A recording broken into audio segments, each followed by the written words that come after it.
নকশালবাড়িতে poster ছেঁড়াকে কেন্দ্র করে তৃণমূল ও বিজেপির মধ্যে ধুন্ধুমার পরিস্থিতির ঘটনায় গ্রেপ্তার হয়েছে 4। নজর রাখছি এই মুহূর্তে যে খবরের দিকে। নকশালবাড়ি রায়পাড়ায় তৃণমূলের পোস্টার ছেঁড়ার অভিযোগ উঠেছে বিজেপির বিরুদ্ধে।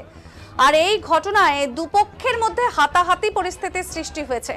ঘন্টার পর ঘন্টা উত্তেজনার পর কিন্তু কেন্দ্রীয় বাহিনী ও পুলিশ যৌথ অভিযান চালিয়ে পরিস্থিতি নিয়ন্ত্রণে এনেছেন। একবার দেখুন সেই ছবি, কিরকম ধুন্ধুমার পরিস্থিতি তৈরি হয়েছে, কারণ তৃণমূলের পোস্টার ছেঁড়া।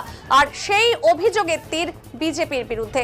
আর এই ঘটনা থেকেই দুপক্ষের মধ্যে শুরু হয়েছে হাতাহাতি, এবং পরিস্থিতি ঠিক কত দূর পৌঁছেছে সেই ছবি দেখেই সহজেই অনুমান করা যাচ্ছে। একেবারে নকশালবাড়িতে পোস্টার ছেঁড়াকে কেন্দ্র করে তৃণমূল বিজেপির ধুন্ধুমার, গ্রেপ্তার হয়েছেন 4 জন। আর এই ঘটনায় দুপক্ষের মধ্যে যে পরিস্থিতি তৈরি হয়েছে, ঘন্টার পর ঘন্টা সেই উত্তেজনার পর রাতে কেন্দ্রীয় বাহিনী ও পুলিশ যৌথ অভিযান চালিয়ে পরিস্থিতি নিয়ন্ত্রণে নিয়ে আসে, এবং রাতেই ঘটনাস্থল ও এলাকায় পুলিশি অভিযান চালানো হয়েছে।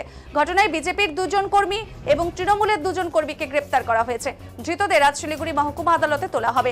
ধৃতরা বিজেপির দীপ্ত রায় ও সাগর রায় এবং তৃণমূলের বশিষ্ঠ প্রসাদ ও সন্তু রায়। ধৃতদের বিরুদ্ধে শ্লীলতাহানির হুমকি, মারধরের অভিযোগও রয়েছে।